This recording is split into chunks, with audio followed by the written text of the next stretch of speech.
Audio Jungle.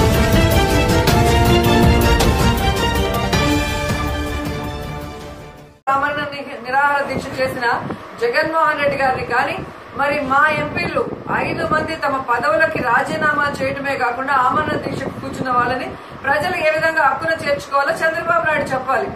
4 సంవత్సరాలు ప్రత్యేక హోదాని చంపేసి ఈ రోజు ప్రత్యేక హోదా కోసం నేను ధర్మ పోరాటం చేస్తున్నాను అని చెప్పడం అనేది ఈ పోరాటం కేవలం పబ్లిసిటీ ఆరాటం అనేది తెలుస్తుంది. ఎప్పుడైతే పార్లమెంట్ లో రాజీనామాలు చేయాల్సిన సమయంలో రాజీనామాలు చేయకుండా మీ ఎంపీలు పార్లమెంటు లోపల పార్లమెంటు బయట వాళ్ళు డ్రామాలు ఆడితే ఆంధ్రప్రదేశ్ లో నువ్వు అసెంబ్లీలో నాటకాలు అఖిలపక్ష మీటింగ్లు అంటూ నాటకాలు ఆడి ప్రత్యేక హోదాని చంపేసి మళ్లీ ఈ రోజు ధర్మ దీక్ష అంటే ఇది దగా దీక్ష కాదా నేను అడుగుతున్నాను.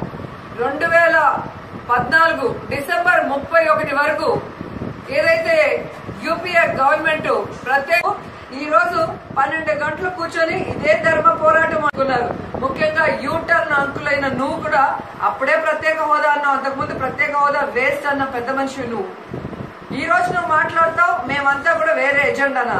4 ఏళ్లుగా మేము వామపక్షాలు ప్రజా సంఘాలు ప్రత్యేక హోదా కోసం పోరాడితే మీరు మమ్మల్ని కొడతారు, మా మీద కేసులు పెట్టి లోపల పెడతారు. స్టూడెంట్లు ఎవరైనా కూడా ప్రత్యేక హోదాకి మద్దతు ఇస్తే పీడీ యాక్ట్లు పెట్టి వాళ్ళ మీద కేసులు పెడతారు. ఈ రోజు మీరు దీక్ష చేస్తే మాత్రం అందరూ రావాలి. కాబట్టి ప్రత్యేక హోదాని సమాధి చేసేసి ఈ రోజు ఏదో ప్రత్యేక హోదాని నేను తీసుకొచ్చేస్తాను 12 గంటల దీక్ష చేసేసి అని చెప్పడం సిగ్గుచేటు.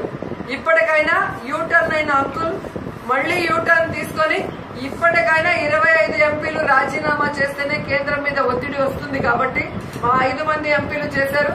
మీ దగ్గర ఉన్న మా ఎంపీలు మీ టీడీపీ ఎంపీలతో సహా రాజీనామా చేయించండి. అందరం పోయి ఢిల్లీలో కూర్చుందాం ధర్నాకి. ఖచ్చితంగా కేంద్రం దిగొచ్చి మనకి ప్రత్యేక హోదా ఇస్తుంది. అంతేగాని ఇక్కడ నీ మీడియా ఉంది కదా వాళ్ళకి కోట్లాది రూపాయలు ఇచ్చేసి నువ్వు కూర్చొనేసి డాన్సులు వేయించుకుంటూ మరి ఎన్టీఆర్ గారి డూపుల్ని పెట్టుకుంటూ ఎంటర్టైన్మెంట్ చేసుకుంటూ మరి దీక్ష చేస్తే అది సీరియస్ దీక్ష కాదు. దానివల్ల ప్రత్యేక హోదా రాదనేది కూడా అందరికీ అర్థమైంది.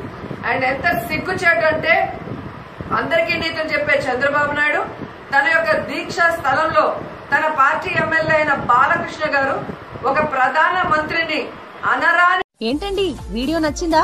అయితే ఓ లైక్ వేసుకోండి, లేదంటే ఓ కామెంట్ చేయండి. ఎప్పటికప్పుడు మా వీడియోస్ చూడాలంటే సబ్స్క్రైబ్ చేసుకోండి.